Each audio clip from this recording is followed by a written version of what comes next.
everyone, this is Halloween Hunter here, and welcome back to another Halloween video. In this Halloween video, we're going to be unboxing something kind of special. So basically, back in, I believe, March or May, somewhere around there, probably May. I don't really remember, honestly, when this happened. But basically, Morris Costumes was actually displaying their show at Transworld, the Halloween convention that happens during the springtime. And basically, one of my friends went and was able to place my name down on an order. Basically, I ordered the vintage doll, the vintage Haunted doll, which is right here, the Towering Reaper, which is not here currently, but also did arrive, and there's others that haven't arrived, like Possessed Wall Hanger, which I will be getting soon. And then I recently just ordered Jack Stalker to kind of complete that sort of props, because I ordered Jack Stalker a little while ago, so he's not part of those original orders. But basically, I was not expecting this prop to arrive because I actually had to change my address on it, but I guess it did arrive regardless. This is the vintage doll, Animatronic, the 3-foot version. This is one of the 3-foot props they were selling this year, and I'm super excited to finally own it because I ordered this and I didn't really think I'd get it anymore, but I have it in my hands right now, and I think I paid about the wholesale price, if I even paid for it. I actually don't think Morris charged me. I don't know, I could be totally wrong. I haven't even checked. They might have charged me right away, I don't remember, but this is the vintage doll. So let's go ahead and unbox her. I do also want to mention here's the Haunted doll version, which is probably already on my channel by now, but that's the Haunted doll version. But let's go ahead and unbox the vintage doll. This is quite literally probably one of the smallest prop boxes I've ever seen.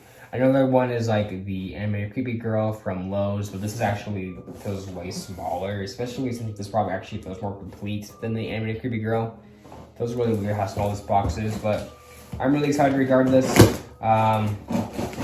This is one of my favorite props from Morris this year. Once I saw it, I kind of knew I had to get one because they made a Haunted doll version of it later, and I always thought it was kind of a cool prop when it was first released. I was always a fan of the wind-up doll that Spirit and Morris Costumes had that went unreleased, so I was really excited. But anyways, here it is. So we open the package, and we can see right here is the vintage doll. Alrighty, so we have a shiny actually. Comes with a shiny gun. That's actually really cool. There's her face.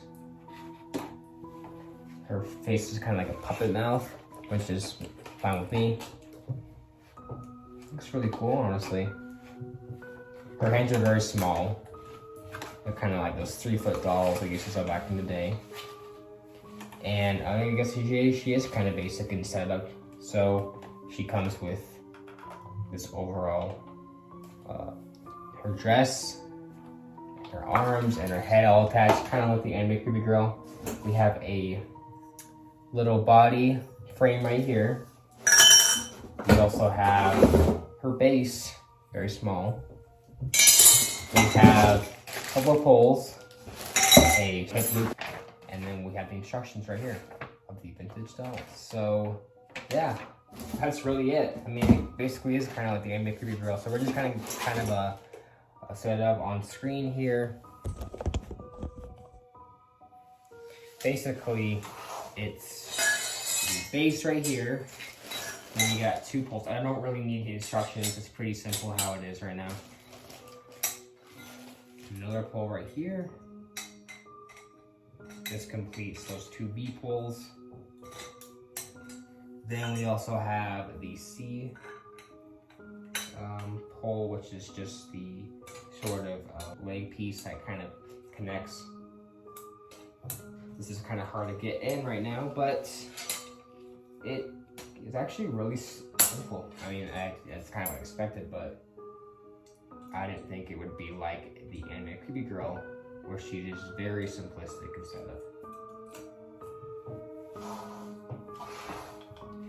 And then finally, I don't know if she has batteries or not. That's why I didn't test out the Trinity yet, but here we go. Let's put that body frame on. Let's connect it like this. Snap lock it. She's really small, but it's kind of what I expected with a 3-foot prop, obviously. Wow, she looks honestly really cool. Definitely really like to have her. And with some posing right here, let's just pose her a little bit to make it look more slick. I wish there was a Velcro piece right here, however, there isn't really a Velcro piece to cover this. I mean, it adds to the whole mechanical doll look, but yeah, this should be. So a little bit better. Okay, yeah, it just keeps falling off. That's kind of annoying. I might go ahead and add a Velcro myself. That is kind of annoying, but regardless, this is her. This is the vintage this is the vintage doll. I keep saying vintage Honda doll in accident, but yeah, and here's her compared to the Honda doll version. So honestly, really cool. The Honda doll version has more brown stains to it. And let's go ahead and see if she actually has any batteries. Doesn't look like she has any really. So I'll have to go ahead and add some batteries to her. But overall, that's pretty much her. So let's go ahead and look at her with her batteries actually in.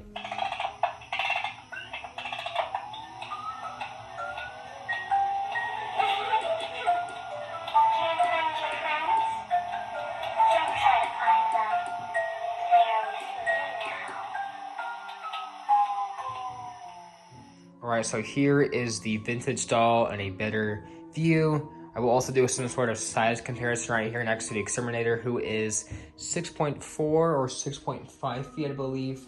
I'm looking at his box right now. He is 6.5 feet. So here she is next to Exterminator. As you can see here, he's a lot bigger, of course, and a lot taller, and that's because the vintage doll is supposed to be a smaller sort of prop that Morris was selling this year. This year, they kind of introduced a line of greeters. Those included the Twitching Scarecrow, the Fortune Teller Witch, and the Little Top Clown. So this is actually supposed to be one of 4 kind of door greeters.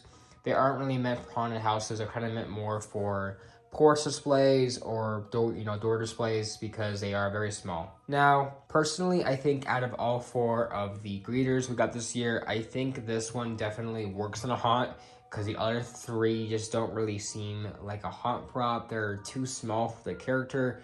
But dolls can be really any size. They don't really have to be big or small. They can be really any size, and this doll definitely captures that. And it's not really like that cartoony looking. It actually is very creepy, and it works with the motion. This kind of motion also is kind of meant for just porch displays. It's kind of like almost like a motion movement. A lot of the other greeters use this too, even the ones from Pan Asian. So they aren't really meant for haunted houses, but this one I think works for that because, again, dolls are supposed to be toys and these objects that are meant for little kids and more friendly stuff. But this doll is definitely really creepy, I think. So let's kind of start with the detail. So I do have the smaller one over here. I'm going to pull that one out real quick and kind of show a comparison of those 2. But here she is, the vintage or the haunted vintage doll next to the vintage doll. And you can see here she actually has some different colors than this one. So pretty cool to see that. I wanted to show that real quick. But the vintage doll herself is really cool. She's got these black and white stripes with this kind of felt design in the middle of her dress. Up here she's also got a little ribbon across her waist. Up here she's also got some sleeves, some kind of these like bluish gray sleeves. I am colorblind, so I don't know if that's right, but somewhere along the lines of that. She's again got these stripes again, and then she's also got this more felt design up here and even a collar right here. Really cool look for her. She just looks more antique and vintage like, which is really, supposed to add to the vintage doll name she has. And here's her box. It's super small. I just can't believe I can't stop looking at how small this box is. It really is small. Next to a haunted doll, one haunted doll can fit in this. That's it. That's just really small, and I think it's good for storage. I mean, you don't want big boxes, because I have a problem with buying props with big boxes, and they take up so much room. But this doesn't take up really any room. It's just really small, and I like it a lot. So the box to me definitely works really well here. But overall, Her design is really cool still. Up with her head. She's also got this puppet mouth, which again works with this doll because again, the 3-foot greeters just don't really work with this because they're supposed to be actual real life characters with this smaller puppet design and motionette movement. But it just works with a doll. Again, it works with a doll because dolls are supposed to be toys. Really cool look. I like that mouth a lot. I think it works with the puppet mouth. She got some ears right here, really creepy. And her forehead's also cracked with this whole shattered doll. Now, most SVI dolls look pretty generic. They have like almost all the same faces. But this doll, to me, actually stands out. I mean, it does have a bit of the same design with the cracks, but her face definitely doesn't look exactly the same. You can actually differentiate it from other dolls, which is really nice because a lot of dolls use the same design. It's kind of annoying, but this doll, to me, looks unique. Her hair is really cool too. I mean, it's kind of like in curls. My one problem is it's kind of messy. Same with the haunted doll that has the same problem with the messy hair. And here's her little bow tie right here. Looks really cool. Her face again is really creepy. Got these blue eyes right here. And my one complaint with this item, there's a couple complaints. So for her price, she retails for $100 for any store selling her. If you get her wholesale, you pay $60, which if I did pay anything, it was $60 for the wholesale price. I didn't pay the $100, which I'm glad I didn't because it's probably not retail for $100. For $60, I thought it was a good price. But my complaint that kind of stands out, the kind of collar design. Now it looks cool, but they didn't make any Velcros or anything to cover this. So you can't really cover it, the mechanism or the sleeves. They kind of just are exposed, which is kind of annoying because I don't want these seen. I understand that this actually works with a doll because of course dolls are toys, they're actually built and they're actually handmade, and this is actually, you know, a manufactured item and it works with that. But again, I just don't think it looks really good. I like it better when it's actually covered. It makes it look more sleek on the doll, so I'm probably gonna go ahead and add some Velcros to cover that because I just don't really like it that much. But so that's pretty much it, guys, for my overview on the vintage doll overall. If you can get it for a good price, recommend it. I feel like $100 is maybe not worth it, so if you're gonna pay $100, maybe just wait till some other store sells it for like $80 or less. Even $80 is asking a lot, but I do think she is really cool. If you're doing a doll scene, definitely get her. I mean, I have a lot of dolls in my possession, so this is really cool to have. And overall, I'm really glad to have this prop. Definitely one of my favorite Tremors costumes this year. I also did get Tyrant Reaper, so you'll probably see him on the channel very soon, along with the vintage doll, which she probably is already on the channel before the 3-foot version. But that's pretty much it, guys. And if you guys enjoyed, make sure to subscribe to Halloween Haunted today for more Halloween videos. And I'll see you guys later, and goodbye.